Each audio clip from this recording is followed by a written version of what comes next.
Welcome to Pavithra life style. நம்ம இன்றைக்கி இந்த வீடியோவில் வெங்காயம் பூண்டு போட்ட புளிக்குழம்பு எப்படி செய்கிறதுன்னு தான் பார்க்க போகிறோம். இது டேஸ்ட் ரொம்பவே சூப்பராக இருக்கும். சூடான சாதத்தில் ஊற்றி நல்லா நெய் போட்டு சாப்பிட்டோன்னா டேஸ்ட்டு அமிர்தமாக இருக்கும். வாங்க எப்படி செய்கிறதுன்னு பார்த்துடலாம். அதுக்கு அரைக்க வேண்டியது என்னென்னா 4 பத்தை தேங்காய், ஒரு 15 சின்ன வெங்காயம், 1 ஸ்பூன் மிளகு, 1/2 ஸ்பூன் சீரகம் வச்சு நல்லா பேஸ்ட் மாதிரி அரைச்சி தனியாக எடுத்து வச்சுக்கலாம். ஒரு மீடியம் சைஸ் வெங்காயமாக நல்லா சின்னதாக கட் பண்ணி வச்சுருக்கேன். அதுக்கப்புறம் 20லேருந்து 25 பூண்டு எடுத்து வச்சுக்கணும். இது பூண்டு குழம்புன்றதுனால பூண்டு ஜாஸ்தியாக தான் இருக்கணும்.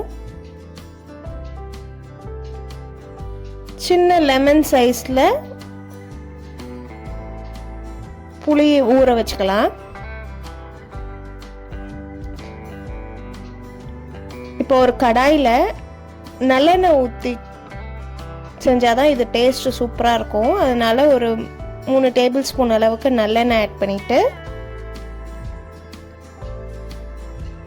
கடுகு 1/2 டீஸ்பூன் ஆட் பண்ணிக்கலாம். அதுக்கப்புறம் ஒரு 10 போல் வெந்தயம். வெந்தயம் நிறைய போட்டால் கசப்பாயிடும், அதனால் கம்மியாகவே ஆட் பண்ணுங்கள். ஒரு கொத்து கருவேப்பிலை ஆட் பண்ணிக்கலாம்.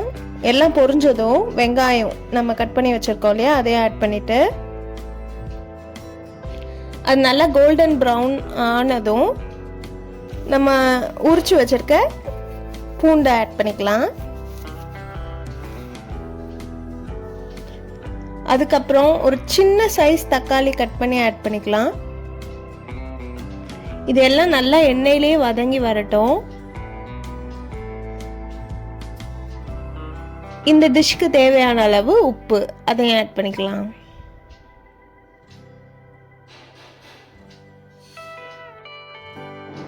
மூணு டீஸ்பூன் அளவுக்கு குழம்பு மிளகாய் தூள் ஆட் பண்ணிக்கிறேன். இது இல்லைன்னா நீங்கள் 1/2 teaspoon red chilli powder, 1/2 teaspoon தனியாத்தூள் ஆட் பண்ணிக்கோங்க, கரெக்டாக இருக்கும். ஆல்ரெடி மிளகுலாம் ஆட் பண்ணியிருக்கோம், அதனால காரத்துக்கு அட்ஜஸ்ட் பண்ணி ஆட் பண்ணிக்கோங்க.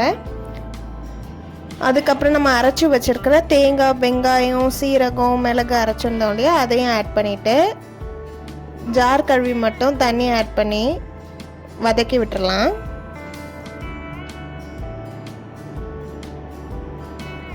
அதுக்கப்புறம் நம்ம ஊற வச்சு வச்சுருந்த புளி தண்ணி ஆட் பண்ணிக்கலாம். குழம்பு உங்களுக்கு எவ்வளோ தேவையோ அது அளவுக்கு தண்ணி ஆட் பண்ணி அட்ஜஸ்ட் பண்ணிவிட்டு கொதிக்க விடணும்.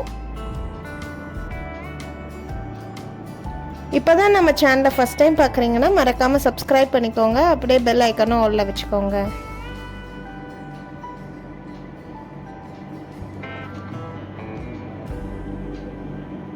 நல்லா கொதித்து பச்சை வாடெல்லாம் போனதுக்கப்புறம் மூடி போட்டு சிம்மில் வச்சோன்னா எண்ணெய் நல்லா பிரிஞ்சு வந்துடும்.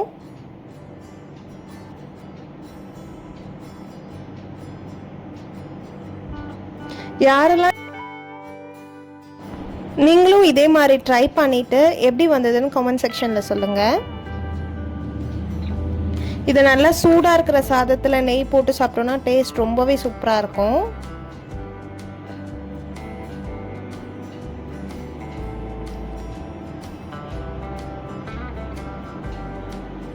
குழம்பு திக்காக தான் இருக்கணும். இந்த பூண்டு குழம்பு அப்போ தான் சாப்பிட்றதுக்கு நல்லாயிருக்கும். இப்போ நல்லா திக்காயிடுச்சு.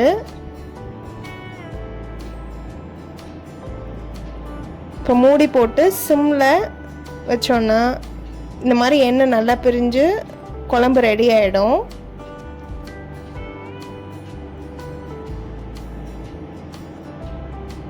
நெக்ஸ்ட் ஒரு வீடியோவில் உங்களை பார்க்குறேன். பாய் பாய். தேங்க்ஸ் ஃபார் வாட்சிங்.